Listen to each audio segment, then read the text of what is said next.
there's pure magic in viewing the world through a child's eyes.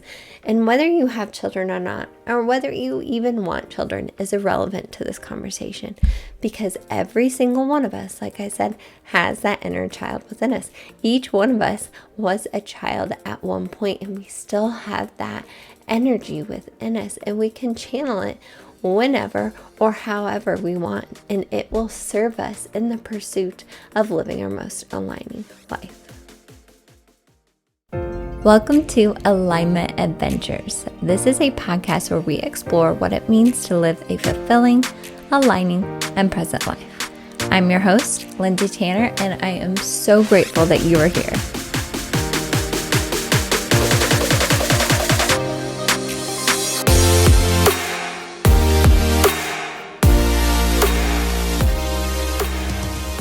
Hello, my loves, and welcome back to another episode of Alignment Adventures. I hope you all are doing so well, and hopefully this episode finds you in high alignment.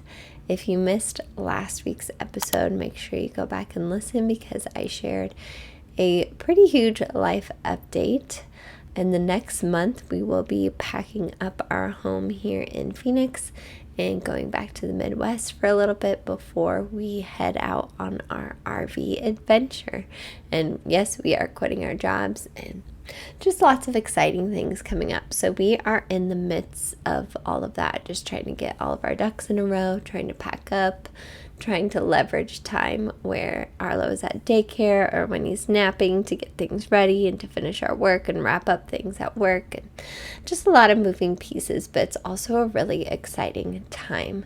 And I do want to say, what's interesting is I had the same feeling before I moved to Arizona, which was almost exactly 6 years ago.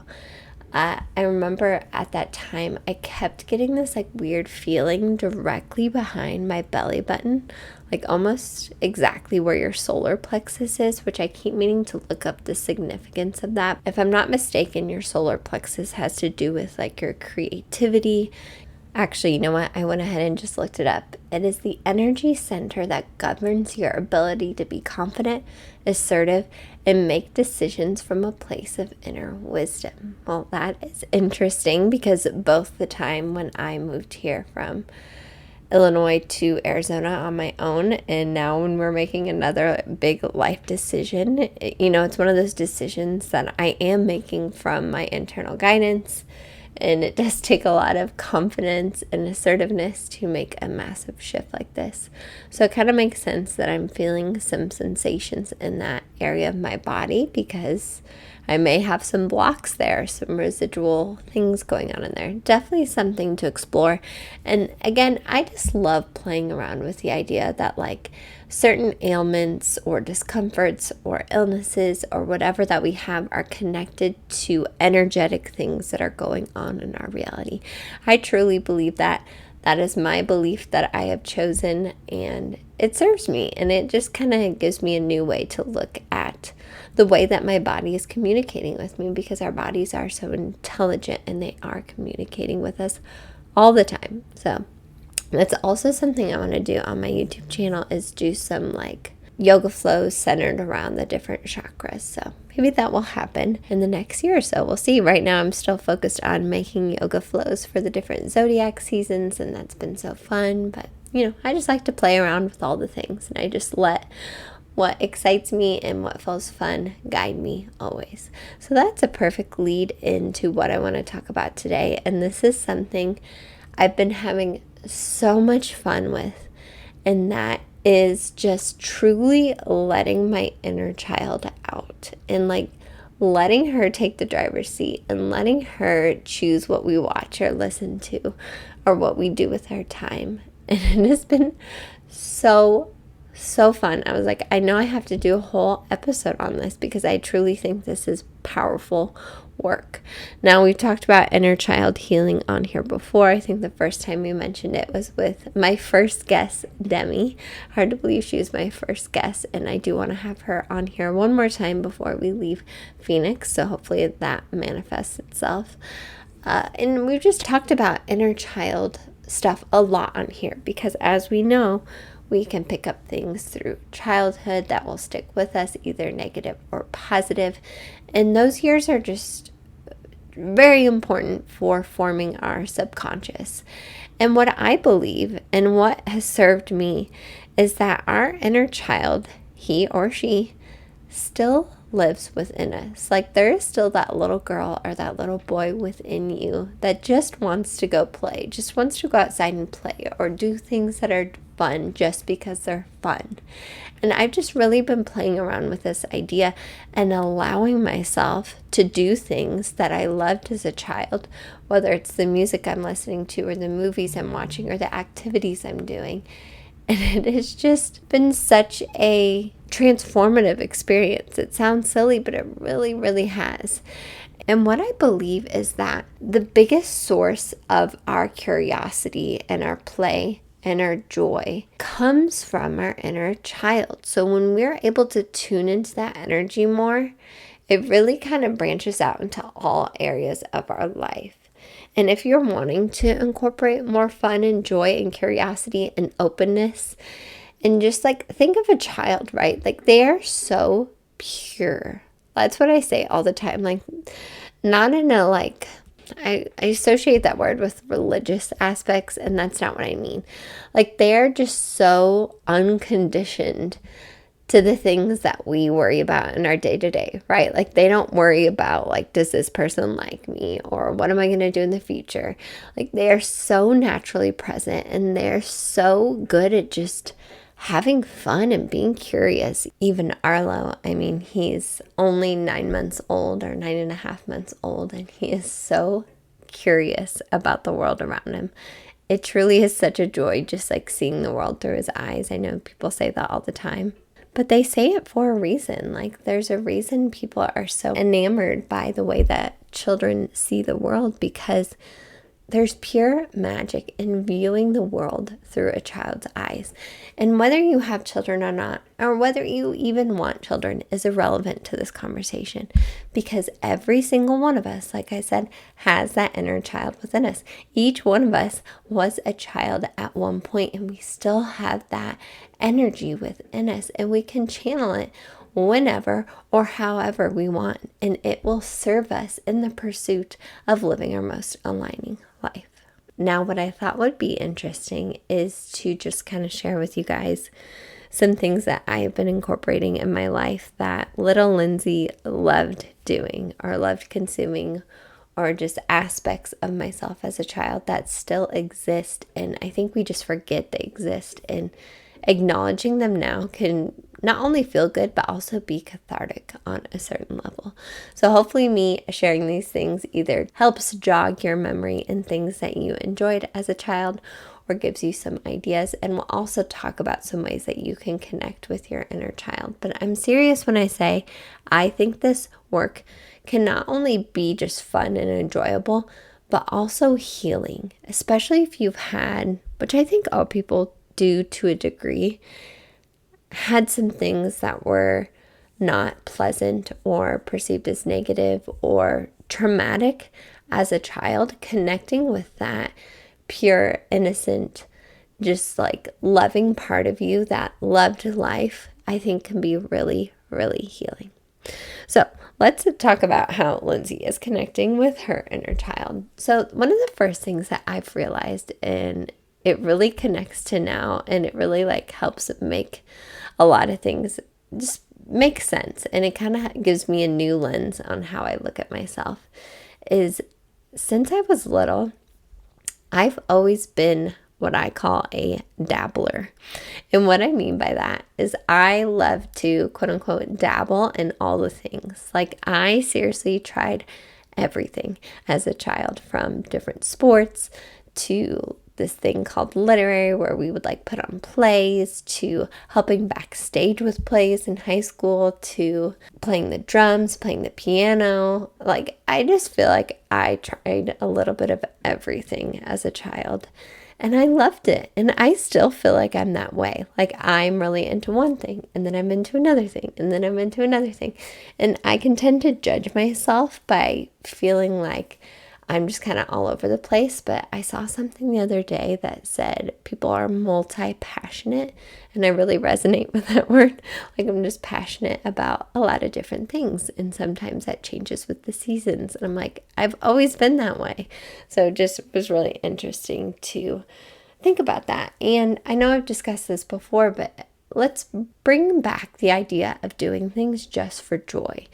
It's really easy to fall into that mentality of feeling like you have to do something for a certain outcome.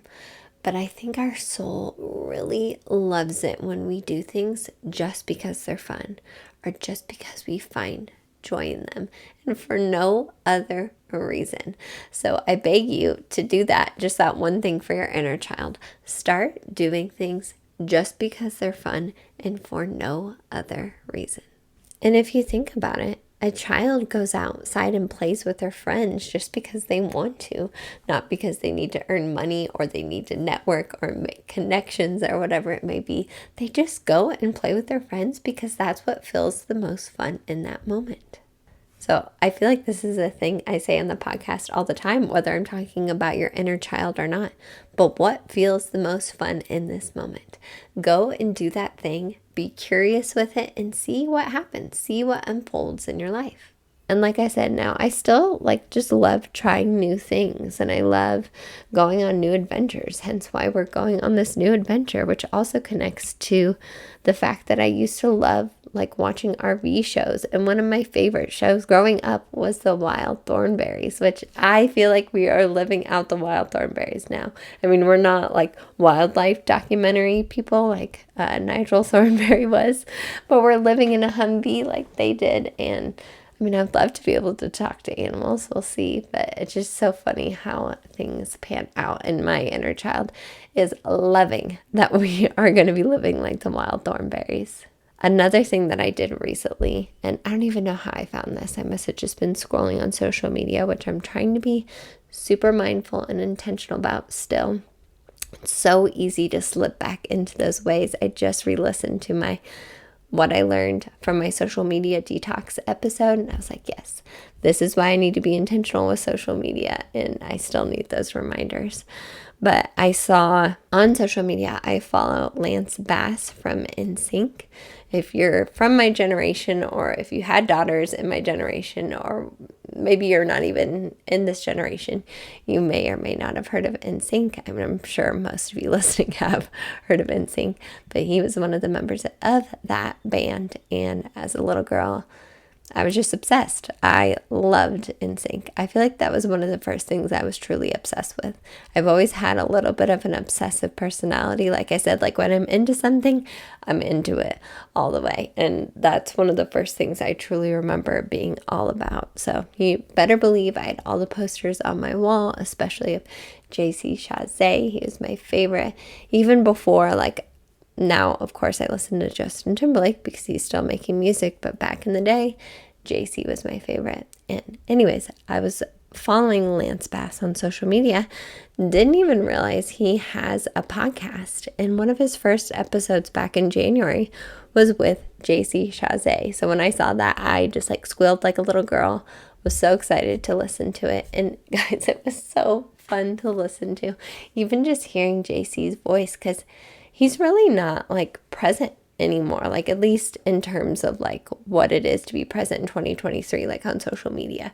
He has social media accounts, but he doesn't share a lot, and I just didn't really know what he was up to.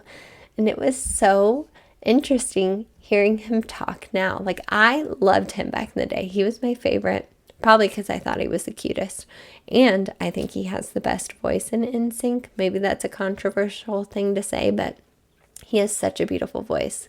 And hearing this podcast interview just really affirmed why I love him so much. He kept talking about how he really likes to let his intuition, or he was calling it his instincts, guide him, and how he just tries to be present, and he loves experiences over things. And he was just so genuine and humble in the things that he shared. He's like, I'm really not about sharing my things online. I'm really focused on my family and doing things that are passionate to me, like writing music. That's what he does now. And if you guys love JC, go and listen to this episode. It was just so fun and took me back.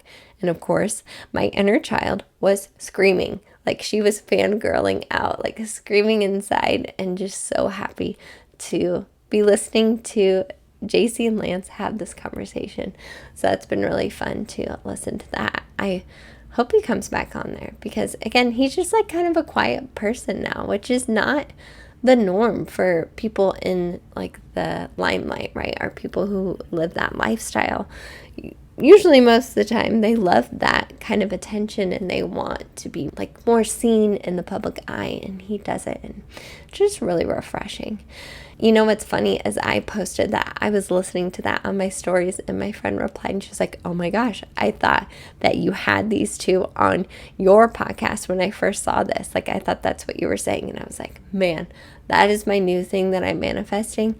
Could you imagine having JC Chazé on Alignment Adventures? Well, now that I know that he is into these things, he is totally aligned with the topics we discuss on here. If anyone has connections, let me know. Putting that out into the universe would love. I don't even know if my inner child could handle having JC Chazé on the podcast, but let's go ahead and put that out there, okay? Okay. So those are two ways I've been connecting with my inner child. Also, I just have always loved like cartoons or Disney movies, or recently I've even been getting into things of people like connecting, and this sounds kind of crazy, but you guys may not be that surprised because I talk about how I resonate with the word witch. But I watch like YouTube videos of people going out in the forest and like connecting with the fairies, which are basically just like the keepers of nature, right? They help preserve nature and they help, try to save the planet. And my inner child, I feel like when we're children, it's so easy for us to connect with those energies. Like I do think there's a fairy realm and an elemental realm with like all different kinds of energetic beings. And when we're children, it's easier for us to connect with those different levels or planes of reality. So I've just kind of been playing around with that idea. And again, that may sound just wild to some of you, but my inner child loves it. My inner child loves the idea of magic and the fact that there might be fairies out in nature and just all of those things. So some ways that you can connect with your inner child. One, I think it's useful to find a picture of yourself like at this age.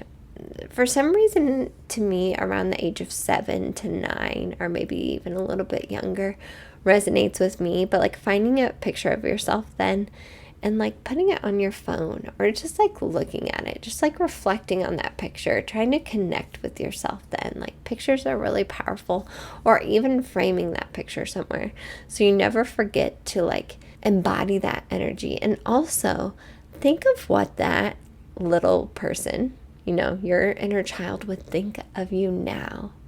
They would just be in awe of who you are now. I truly, truly believe that. Even if you don't think that, if you're like, no, I'm disappointing my inner child. No, I think they would just be in awe of what you are accomplishing now. And of course, you always have the choice to like reroute. If you truly don't think that you have, made your inner child proud, go do some things that would make your inner child proud just for yourself, for you, because your inner child is you. Another way that you could connect with your inner child is either journaling to your inner child or like writing a letter to your inner child. So like writing to yourself at a certain age. Again, you can just pick an age. For some reason, that age range really resonates with me. And write a letter to yourself, like just saying like what you're up to now, or again, what they would be proud of you for accomplishing, or how you can connect with them. And I think just doing these things are going to help you remember it. Like if you truly can't remember what you loved to do as a child, I think these things will kind of help jog your memory.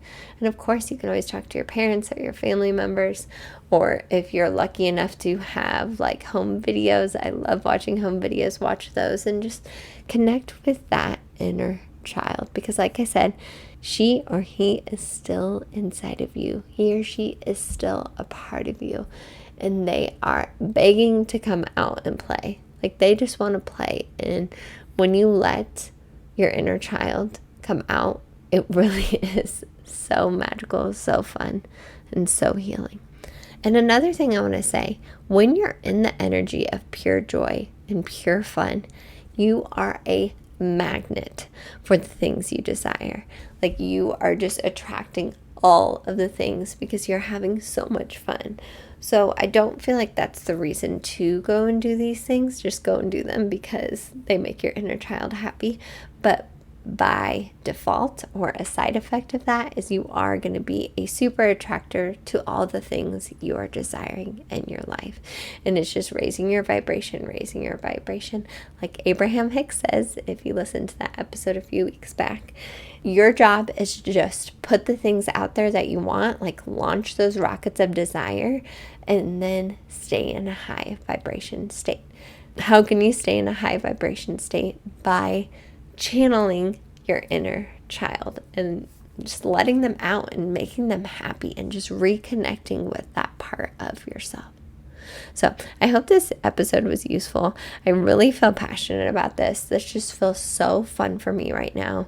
And I'm loving playing around with this idea. So I'm going to keep connecting with inner Lindsay, little Lindsay, as I call her, and just seeing where that takes me and where that leads me. But all the things I mentioned on here so far have just brought me so much joy. So please, on social media, tag me at Lindsay with an A.M. Tanner.